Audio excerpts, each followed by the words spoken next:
Hello, welcome. This is Charles Fockaert, September 2nd, 2018. This video is on being mobile. Being mobile. There's quite a few people that I'm in contact with that are moving. But before we go into that, I want to bring us to Genesis chapter 13. Let's go have a look at our father Abram, shall we? Genesis chapter 13, verse 2, and Abram, now he's the father of the Israelites, and was very rich in cattle, in silver, and in gold.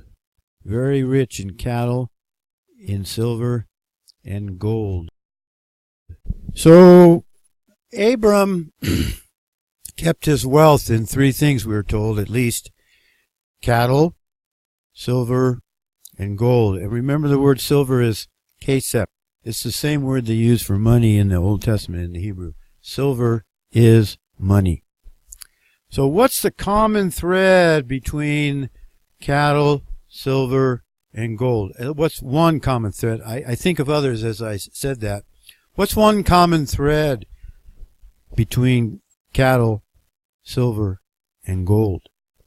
I'll give you a second to think about that. And let's go back to Genesis chapter 13 while you're thinking and have a look at that, shall we? You can read it back in Genesis chapter 12, but we're going to pick it up here at Genesis 13. And I hope you read the Bible on a frequent basis and put down the remote for the TV and put down your phone and your computer and just read the Word of God. But anyway, here we are, Genesis 13:1. And Abram went up out of Egypt, he and his wife, and all that he had, and Lot with him, into the south. And 13:3, and he went on his journeys from the south, even to Bethel, unto the place where his tent had been at the beginning, between Bethel and Hay. So he moved out of Egypt, and it says he took his tent. And what was the common thing between cattle, silver, and gold? And he took all of his belongings with him because he lived in a tent. He was able to move out of Egypt. And it says there where he went and other places. The common thread between the cattle, silver, and gold, obviously, is it's mobile. Mobile. He moved.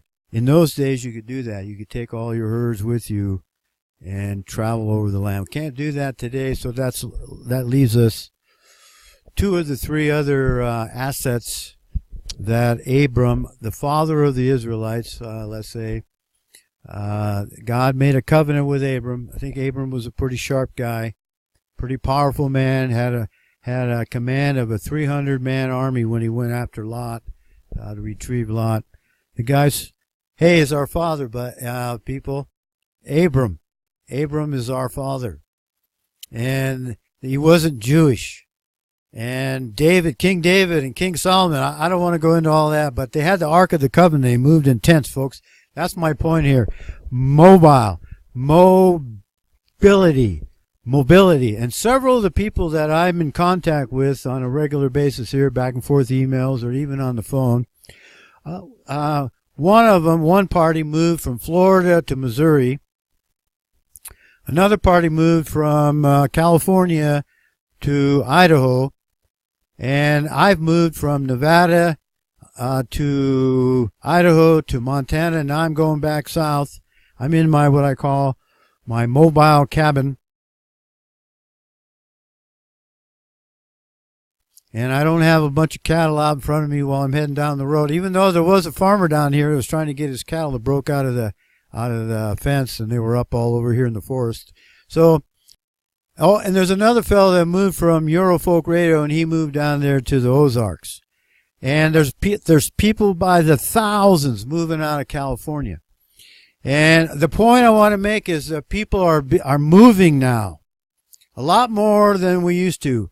Our parents used to stay in one place, and that's where they lived, and my grandfather on both sides lived right across the street from each other. And if my parents hadn't divorced, we would probably still be living back there outside of Detroit. And then just We're a mobile people now, and so, not so much by choice, but because we're being forced to move where the, quote, jobs are. Whereas Abraham took his job with him, and wherever he went, he had his wealth with him. And that's the point. Keep that in mind as you decide what you're going to do with in your financial world. Keep that in mind. You may not want to be where you are right now, and you may have the best place in the world. There's pros and cons on either one. When you have your spot, and you stick with it, you can grow your own food. You can have your cattle on your property, etc. You can put away supplies. You can get prepared, chop the wood, etc. Get ready for the winter. When you're on the road, you're mobile, and you don't have any of that. Can't carry. I guess you could. You could put a bunch of food in a trailer and haul it with you everywhere you go. But the point I want to make here is just keep in mind that you may be people in Venezuela, for example. The refugees in Venezuela are moving out of Venezuela and going to Colombia and they've had Ecuador, and they've had to clamp down at the borders. Won't let those people in there like that. A lot of times they cross the border all the time, and it's okay because they're doing business. It's not like up here in the States, but we're letting all these non-whites into our country, and we're a third world country, folks. There's no question about it. We're in debt up to our eyeballs. We have a military that we use all over the world to make people do what we want them to do. We're only one party. They just have its two sides of the same coin, different sides of the same coin. We have one party here, folks, controlled by a group of people. So what's coming here in the United States, you may not want to be where you are right now. You may be in a city. You may be in a non-white area predominantly. There's just a lot of things that you need to consider here, because I think we're getting pretty darn close where things are going to start happening faster and on a bigger scale, folks. Just a little short video. I thought about Abram and Genesis 13, and I thought I'd pass it on to you. May the grace of God, our Father, of Abraham, Isaac, and Jacob, the Israelites, may his grace be upon us all, for we most certainly need it. See ya.